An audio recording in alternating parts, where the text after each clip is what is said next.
What is humanity's greatest threat? Is it hatred, cruelty, or raw evil? You might think so. After all, history books are filled with tyrants, murderers, and monsters whose deliberate malice left scars on humanity. But Dietrich Bonhoeffer, the German theologian and philosopher who lived under the shadow of Nazi Germany, gave us a disturbing answer that turns our assumptions upside down. He believed that stupidity, not malice, was the greatest danger of all. This was no casual insult. Bonhoeffer wasn't talking about lack of intelligence or someone struggling with a math problem. He meant something far more insidious, a condition of the human mind that leaves people blind, manipulable, and capable of committing horrors without ever realizing it. According to him, evil can be confronted. It knows what it's doing, and it can be exposed, resisted, fought. But stupidity, it doesn't even know it's being used, and that makes it terrifying. Today, we'll explore Bonhoeffer's chilling theory of stupidity, what he really meant by stupid people, why stupidity spreads more easily in society than intelligence, how it becomes more dangerous than deliberate evil, and finally, why his insights are not just about Nazi Germany, but about the world we live in right now.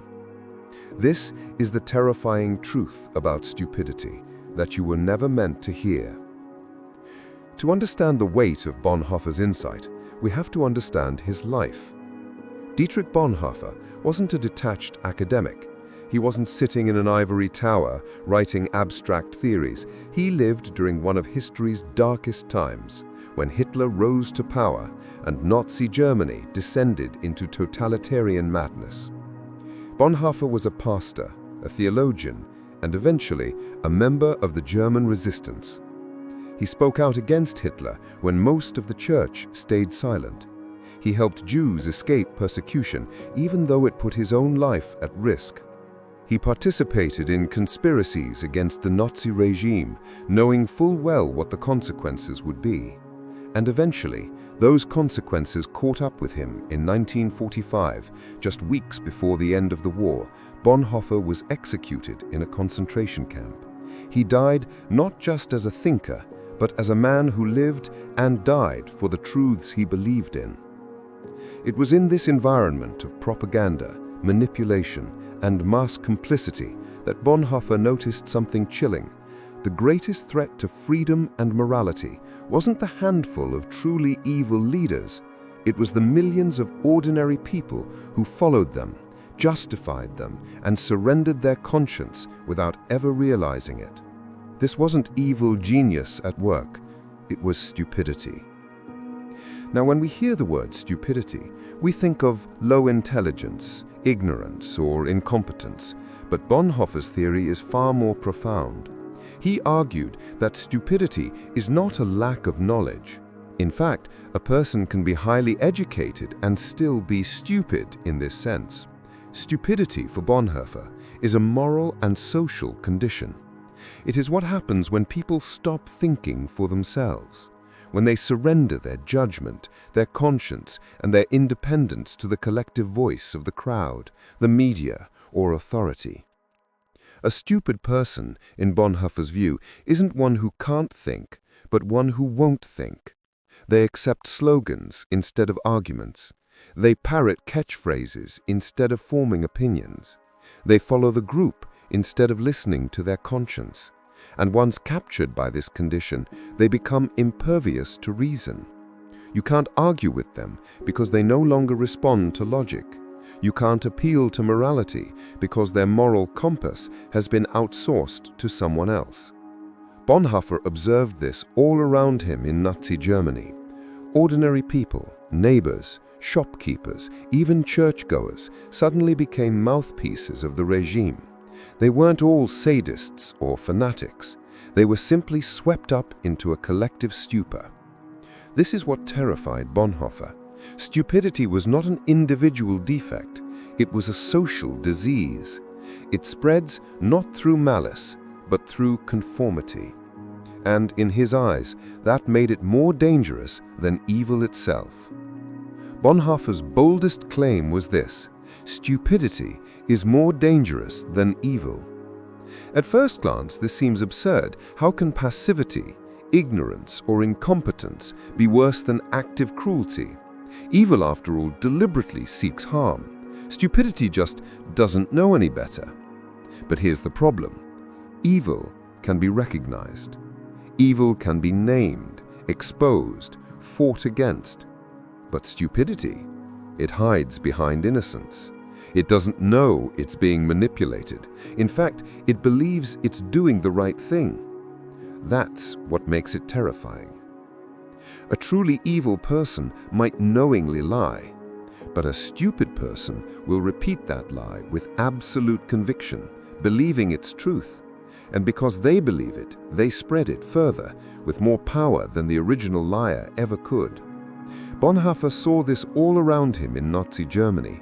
Hitler's propaganda machine wasn't effective because it was intellectually brilliant. It was effective because ordinary people repeated it. They became the amplifiers, the foot soldiers, the unquestioning voices that carried evil into every home and every street. He wrote, "Against stupidity we have no defense. Neither protests nor the use of force accomplish anything here. Reasoning is of no use. Facts that contradict a stupid person's prejudgment simply need not be believed."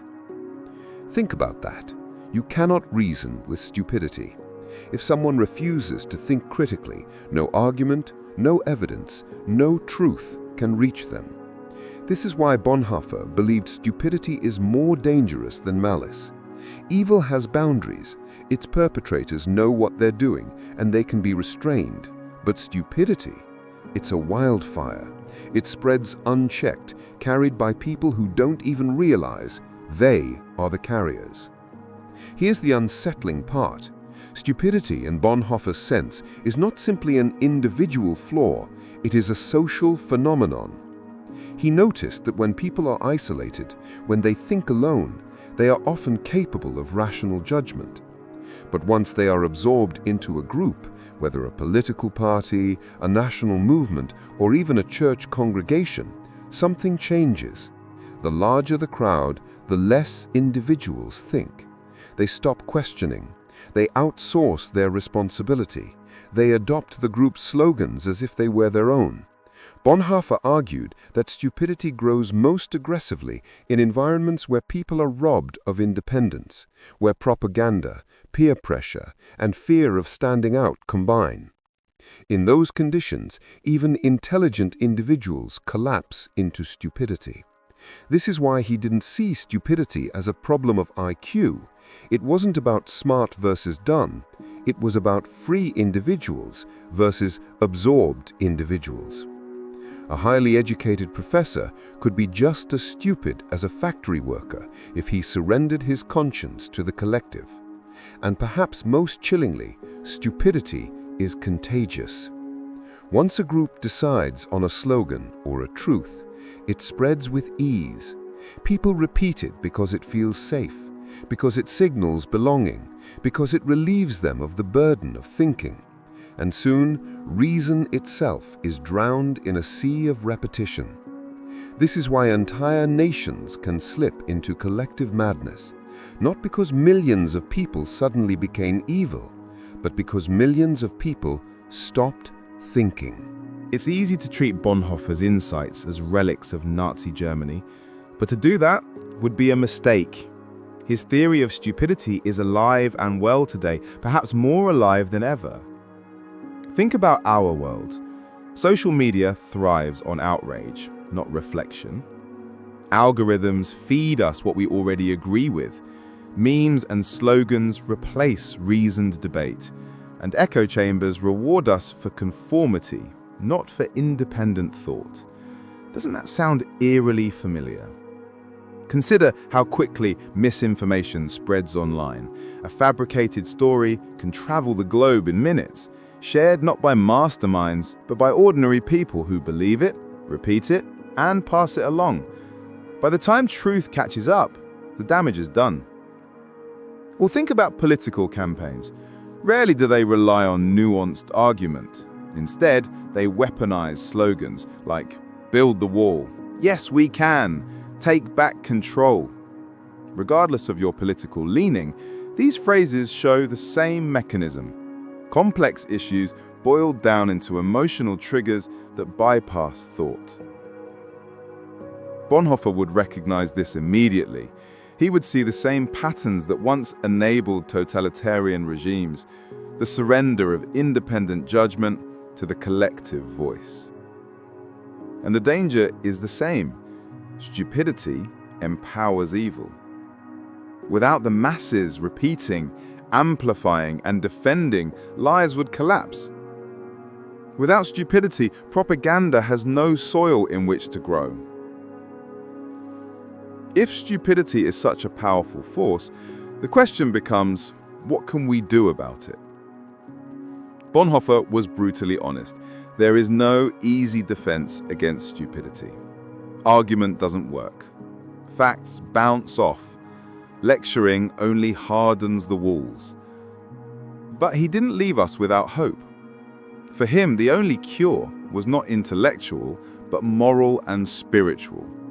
Stupidity, he argued, is not conquered by clever reasoning, but by liberation.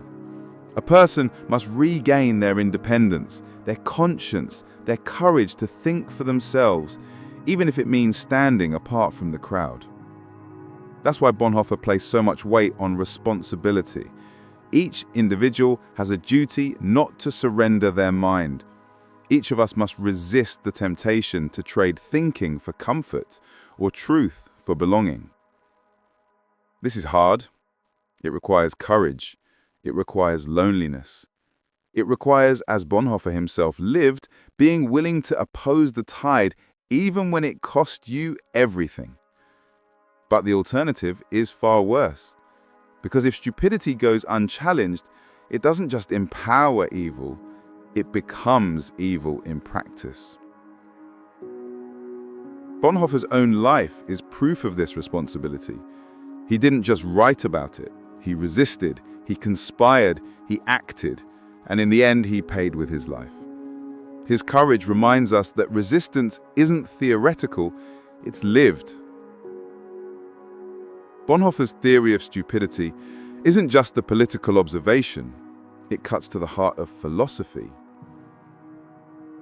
If stupidity is a moral condition, not an intellectual one, then freedom isn't just about external liberty, it's about internal independence. True freedom means refusing to let your conscience be replaced by the voice of the collective.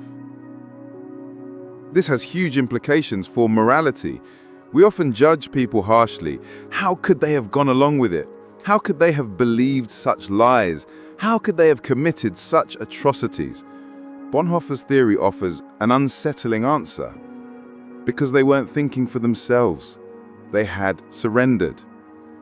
This means that protecting human dignity requires more than punishing evil leaders.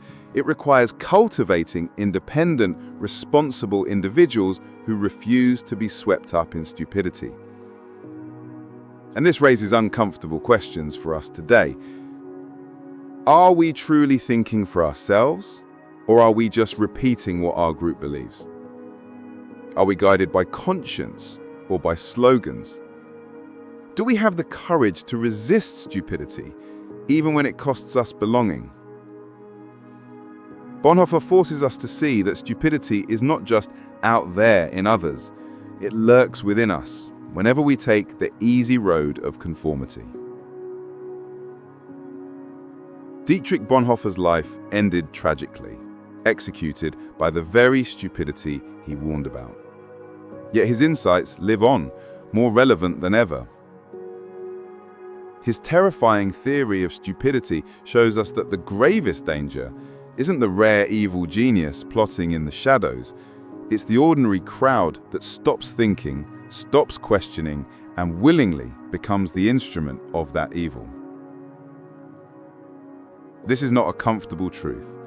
It means that the greatest enemy is not always the villain across the battlefield, but the blindness within our own communities, and sometimes within ourselves. But Bonhoeffer's message is not of despair. It's a call to courage, a call to reclaim our freedom of thought, our independence of conscience, our willingness to resist the easy seduction of slogans and conformity. Because in the end, stupidity thrives only when we surrender. The cure, as Bonhoeffer saw it, is responsibility, the courage to think, to question, to stand alone if necessary. And perhaps that's the ultimate paradox. By confronting the illusion of safety in collective stupidity, we may finally glimpse what true freedom really means. So, the next time you hear a slogan repeated without thought, the next time you see the crowd cheer without question, remember Bonhoeffer's warning. It may not be evil you're witnessing. It may be something far more dangerous, something far more terrifying. The silence of thought, the death of conscience, the rise of stupidity.